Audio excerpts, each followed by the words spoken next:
I was 8 years old the day my parents decided a daughter wasn't worth keeping, not because I was difficult, not because I misbehaved. I was a quiet kid, the kind of kid teachers describe as no trouble at all. The only thing I ever did wrong, in my parents' eyes, was be born a girl in a family that had already decided, long before I could talk, that a girl wasn't the child they wanted. My name is Emily Carter. I'm 34 now. And 26 years after my own mother packed one suitcase for me and told me I was going to stay somewhere else for a while, I found out that the woman who actually raised me, the one who chose me when my own blood didn't want to, left behind an inheritance worth more than $4 million. And buried inside her will was a letter that would finally explain the one question I had spent my entire life afraid to ask out loud. If you've ever wondered what it feels like to find out, decades later, exactly why you were the one who got left behind, stay with me. This one's going to hurt a little before it heals. But I promise you it heals. I grew up in a small town outside Lubbock, Texas, the third of four children and the only girl. My father, Warwick, ran a modest auto parts business. My mother, Lucille, kept house in the particular, brittle way of someone who'd been raised to believe a household only worked if everyone in it knew their place. And my place, from the moment I could understand words, was somewhere beneath my three brothers. I don't remember the exact day it started, but I remember the feeling of it. The sense, even as a small child, that my brothers' report cards were framed and mine were forgotten on the counter, that their birthdays got cake and mine got a candle stuck in whatever was left over from dinner, that when money got tight, my dance lessons were the first thing cut, never their baseball fees. My grandmother, my father's mother, used to say things at holidays that I didn't understand until I was much older. Things like, well, at least you've got your boys to carry the name. Or, looking at me with something close to pity, girls are expensive and give nothing back. I used to think she was just an old woman with old-fashioned ideas. I didn't understand yet that my parents agreed with her completely. The day everything changed, I was 8. It was a Tuesday in late August, humid the way West Texas gets right before a storm. My mother packed one suitcase, my clothes, my one stuffed rabbit, nothing else, and told me we were going for a drive to see someone. I remember asking if my brothers were coming. She said no, just us. We drove almost 2 hours to a house I'd never seen before, in a town I didn't recognize, and a woman I'd never met opened the door. She had kind eyes and gray hair pulled back simply, and she looked at me the way you'd look at something fragile you were suddenly, unexpectedly responsible for. My mother knelt down, not to hug me, but to zip my jacket and said, "You're going to stay with Miss Dorsey for a while, sweetheart. Be good." Then she stood up, walked back to the car, and drove away. I didn't understand at 8 years old that a while meant forever. I sat on Mrs. Dorsey's front step for almost 2 hours that first evening, watching the road, absolutely certain my mother would turn back around. She never did. Miss Dorsey's name was Adeline. She was 56 years old that summer, widowed for 6 years with no children of her own and, as I'd learn much later, a standing arrangement with the county's child welfare office to take in kids during emergency placements. The kind of arrangement most people don't even know exists until they desperately need it. She wasn't supposed to keep me. It was meant to be temporary, a few weeks at most while a formal custody arrangement got sorted out somewhere in a courthouse I'd never see. But the weeks became a school semester, and the school semester became a full year, and at some point, I never got the exact date out of her, no matter how many times I asked as an adult. Adeline Dorsey quietly stopped being my emergency placement and simply became my mother. She never badmouthed my birth parents to me, not once, not even when I was old enough to ask hard questions. She'd just say, gently, "Some people aren't built for the job they're given, honey. That's not about you. That's about them." It took me until my late 20s to actually believe that sentence instead of just repeating it back to myself. Adeline enrolled me in dance again, the lessons my birth mother had cut. She came to every school recital, sat in the front row, cried the way parents are supposed to cry, out of pride instead of obligation. When I was 12 and asked her, in the middle of an ordinary dinner, why my own parents hadn't wanted a girl, she set down her fork and told me the truth as gently as truth can be told. Some families carry old ideas about what a daughter is worth compared to a son. Ideas passed down so many generations, nobody even questions them out loud anymore.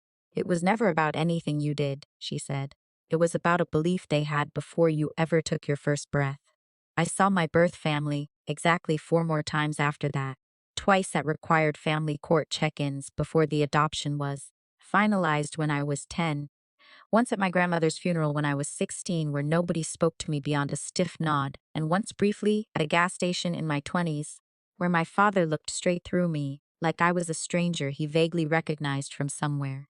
Adeline Dorsey formally adopted me the summer I turned 11. I took her last name that same year by my own choice, not hers. She cried when I asked. I'd never seen her cry before that. The next 15 years were, by most measures, ordinary, and after the first 8 years of my life, ordinary felt like a luxury I hadn't known I was allowed to want. Adeline worked as a bookkeeper for 3 different small businesses in town, which never explained, to me at least, how she managed to also quietly fund my entire college education without a single loan in my name. I found out only after I graduated that she'd been investing small, consistent amounts every single month since the year she adopted me, a habit, she told me once, she'd picked up from her own father, who taught her that money you don't touch grows into money you eventually need. I became a pediatric nurse, partly, I think, because some part of me wanted to spend my career making sure other children never felt the particular loneliness of being unwanted in the place they were supposed to be safest. I married a good man named Bennett, a high school teacher with an easy laugh and zero interest in old-fashioned ideas about what daughters were worth. Adeline walked me down the aisle. There was an empty seat reserved, out of some stubborn sense of formality, for my birth father. He never came. I hadn't expected him to. Adeline got to meet my daughter Wren, born 4 years into my marriage. She held her the same way she'd once zipped up my jacket that first terrifying evening, carefully, like something precious she'd been unexpectedly, wonderfully entrusted with. She passed away 18 months ago, quietly in her sleep at 79 years old, at the end of a long illness she'd mostly hidden from me until the final few months because, she said, she didn't want me spending my good years worrying about my ending ones. I thought when she died that the story was over. I was wrong. It was about to open one more door I never saw. At a funeral, I sat in the modest office of Adeline's longtime attorney, a soft-spoken older man named Mr. Holloway, who'd handled her affairs for over 20 years. I expected the reading of the will to be simple. The house, maybe some savings, the kind of quiet, unremarkable inheritance that matched the quiet, unremarkable life Adeline had always presented to the world. I was not prepared for what Mr. Holloway actually told me. Adeline Dorsey, the bookkeeper who drove a 15-year-old sedan and clipped grocery coupons out of habit long after she didn't need to, had spent over 4 decades quietly investing in a handful of small local companies before they grew into considerably larger ones, including an early, almost accidental investment in a regional medical supply company that had, over the decades, become worth an extraordinary amount of money. Combined with several properties she'd purchased and rented out for decades under a business name I'd never once heard her mention, her total estate came to just over $4.2 million. Every cent of it, according to the will, was left to me. I sat in that office in complete silence for what felt like several minutes. Not because of the number honestly didn't feel real yet, but because of something else Mr. Holloway said next, almost as an afterthought. There's also a letter, he said, sliding a sealed envelope across the desk. She asked me to give it to you only after the estate was formally settled, not before. I didn't open it in his office. I waited until I was home, alone at my own kitchen table, the same kind of table Adeline used to sit across from me at during those early, uncertain years when I was still learning how to trust that she wasn't going to leave too. Adeline's handwriting was small and careful, the same handwriting she'd used to sign permission slips and birthday cards my entire childhood. The letter began simply, "My dear Emily, if you're reading this, I've finally run out of time to say this to your face, so I'm trusting paper to do it for me instead." She wrote about the day the county first called her 31 years ago, asking if she could take in an 8-year-old girl for a few emergency weeks, while a family situation got sorted out. She wrote that she almost said no. She was 56, recently widowed, not remotely prepared to raise a child. But something about the caseworker's description on the phone stopped her. A little girl who'd been surrendered by her own parents for what the paperwork had euphemistically called family composition preferences. Adeline wrote that she understood immediately, without needing it spelled out further, exactly what those 3 words meant. "I want you to know something I never told you outright," the letter continued, "because I didn't want you carrying it as a child. Your birth parents didn't just give you up quietly through the county the way it looked on paper. Your mother came to see me once, about 2 years after you arrived, without your father's knowledge. She didn't come to take you back. She came to ask me not to tell you that there had, at one point, been money offered from her own mother, your grandmother, to a family several counties over who'd been trying for years to have a son and were willing to informally take in a girl in exchange for what she called a fair contribution to household expenses. Your parents nearly agreed to it before circumstances changed and the county placement with me happened instead. I never told you this because 8-year-old you didn't need one more version of not being wanted. But 34-year-old you deserves to know the whole shape of what you survived, not just the softened version I gave you as a child. I had to set the letter down for several minutes before I could keep reading. I'd spent 26 years believing my birth parents simply hadn't wanted a daughter enough to keep her. I hadn't known there had at one point nearly been a literal price tag attached to that unwantedness. The letter ended more gently. I never once regretted the phone call that brought you to my door, Emily. Raising you wasn't the accident of my later years. It was the best decision I ever made, including every investment that grew into the money you're about to inherit. That money isn't an apology for anything. It's simply what happens when you build a life for someone you love patiently for 30 years. Use it to build something solid for Ren, the way I tried to build something solid for you. And if you ever feel the need to see your birth mother again, know that you owe her nothing. Not an explanation, not forgiveness on any timeline but your own. And certainly not gratitude. You already found your real family. It just took the long way to reach you. I didn't decide to see birth mother out of forgiveness. I decided to see her 3 months after reading that letter, because I needed her to know, in person, that I knew the whole story now, not the softened version, the real one. I drove the same 2 hours in reverse, back toward the small Texas town I'd grown up leaving behind in pieces. My mother Lucille was 71 now, living alone since my father's passing 5 years earlier in a house considerably smaller and shabbier than the one I remembered from childhood.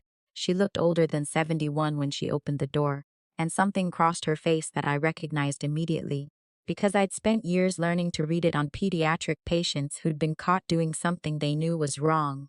Not shame exactly, but the careful blankness of someone bracing for a consequence they'd known, on some level, was always eventually coming. I didn't raise my voice. I'd learned, from watching Adeline handle every difficult conversation in my life, that volume was rarely what actually landed. I simply told her I knew about the arrangement she'd nearly made when I was 10. The money, the family several counties over, the phone call to Adeline 2 years after I'd been placed with her, asking her to keep the softened version intact. My mother didn't deny it.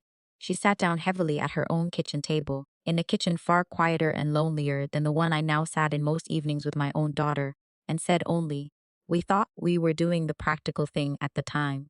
I know that doesn't fix anything now." I told her I hadn't come for an apology, and I hadn't come for money either, though I mentioned gently that the inheritance Adeline left me was worth more than $4 million.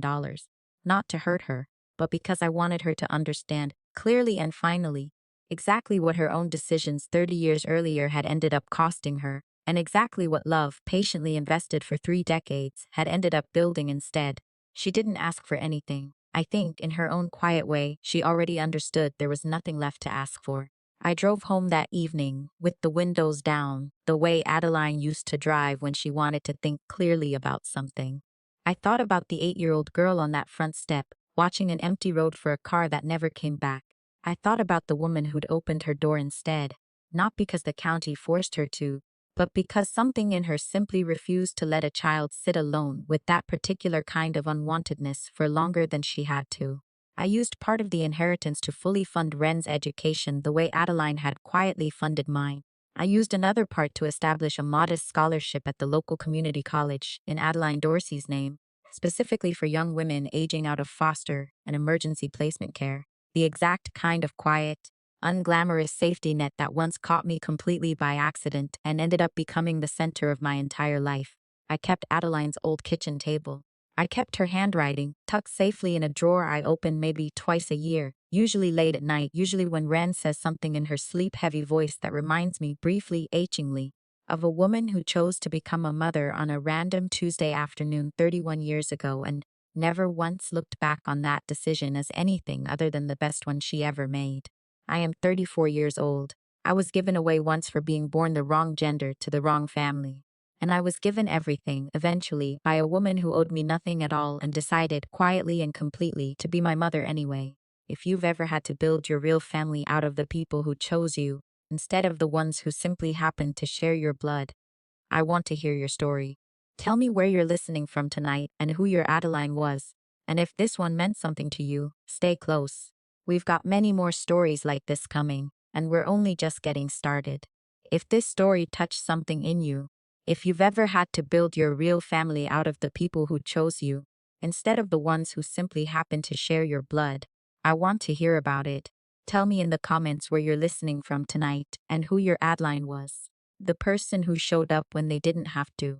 If you believe love is what makes a family, not blood, not obligation, not old-fashioned ideas about what a child is worth, hit subscribe and turn on notifications, because we tell stories like this every single week. And if you're the kind of person who reads all the way to the end of a story like this, you're exactly who the Hash channel was built for. Thank you for being here. I'll see you in the next